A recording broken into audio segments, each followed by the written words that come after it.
palavra de Deus no Salmo 103, Salmo de Davi, versículos 13, 14, 15 e 17. Versículo 13 do Salmo 103. Como um pai se compadece de seus filhos, assim o Senhor se compadece daqueles que o temem, pois ele conhece a nossa estrutura. Lembra-se de que somos pó, porque o homem são seus dias como a erva, como a flor do campo, assim floresce. Pois passando por ela o vento, logo se vai, e o seu lugar não conhece, mas a misericórdia do Senhor é de eternidade a eternidade sobre aqueles que o temem, e a sua justiça sobre os filhos dos filhos. Versículo 18 diz o texto: sobre aqueles que guardam o seu conserto, e sobre os que se lembram dos seus mandamentos, para os cumprirem. O Senhor tem estabelecido o seu trono nos céus, e o seu reino domina sobre tudo. É maravilhoso ler a palavra de Deus, meditar na palavra de Deus. E o versículo 13, o inicial do texto lido, diz: como um pai, ele faz uma comparação. Como um pai se compadece de seus filhos, assim o Senhor se compadece daqueles que o temem. Meu amado, você é pai, você é mãe. O salmista aqui, ele faz uma comparação,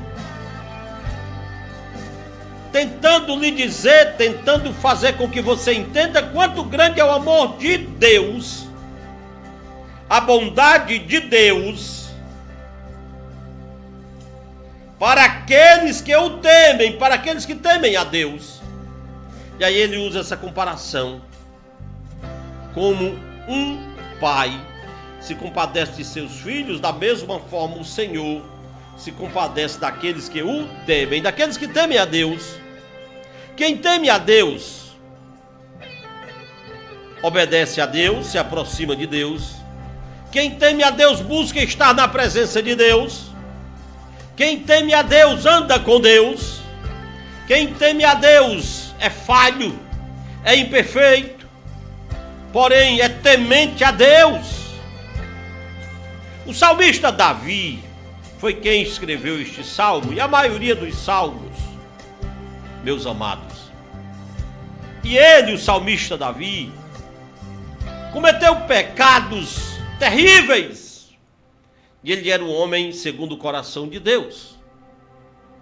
Mas ele era temente a Deus, porém era carne. E isso aqui, a carne é imperfeita. E ele falhou. Você sabia que o salmista Davi arquitetou, projetou a morte de um homem que era leal a ele? O salmista Davi. O salmista Davi cometeu o pecado de adultério. Terrível, não é, meus amigos? E chocante, não é, meus amigos? E ele era um homem de Deus, escolhido por Deus para uma grande obra determinada por Deus, que era para liderar o povo de Deus, liderar a nação israelita, o povo de Israel, a descendência de Abraão, de Isaac, de Jacó e de José. Ele foi o segundo rei de Israel. E aí aquele homem, ele peca contra Deus. O profeta chega para ele e o repreende. Repreendeu a autoridade do rei. E ele não foi murmurar. E ele não se levantou contra o enviado de Deus que o repreendeu. Ele ouviu a repreensão de Deus através da voz de um homem, que era um profeta. E aí ele baixou a cabeça, reconheceu suas falhas e foi clamar ao Senhor para não perder a presença de Deus. Ele se arrependeu, e eu não tenho dúvida que Deus o perdoou, exatamente por isso, que está no versículo 17. Mas a misericórdia do Senhor é de eternidade a eternidade sobre todos aqueles que o temem, e a sua justiça sobre os filhos dos filhos. Mas a misericórdia do Senhor é de eternidade a eternidade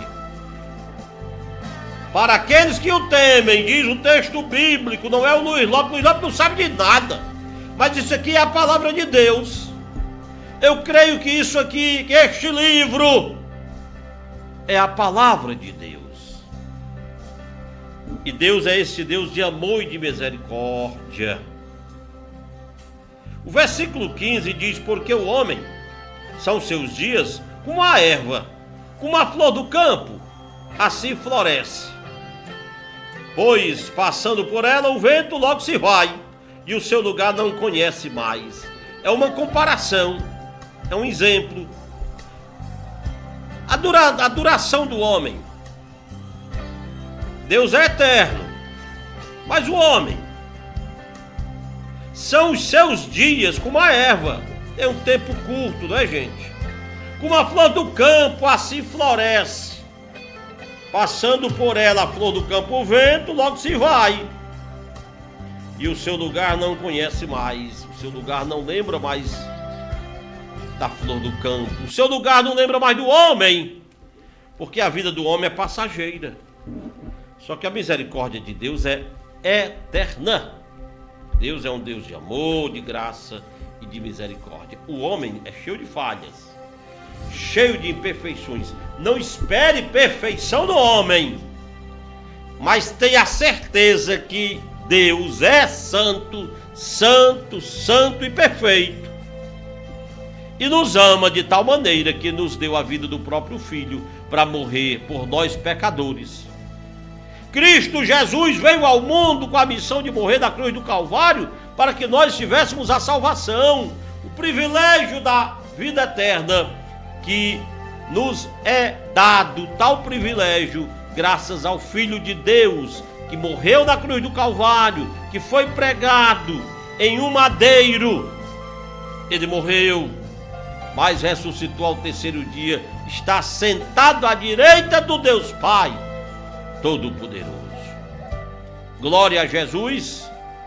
Que Deus esteja conosco no dia de hoje, nesta semana que começa. Meu querido, minha querida, esta é a reflexão para todos nós.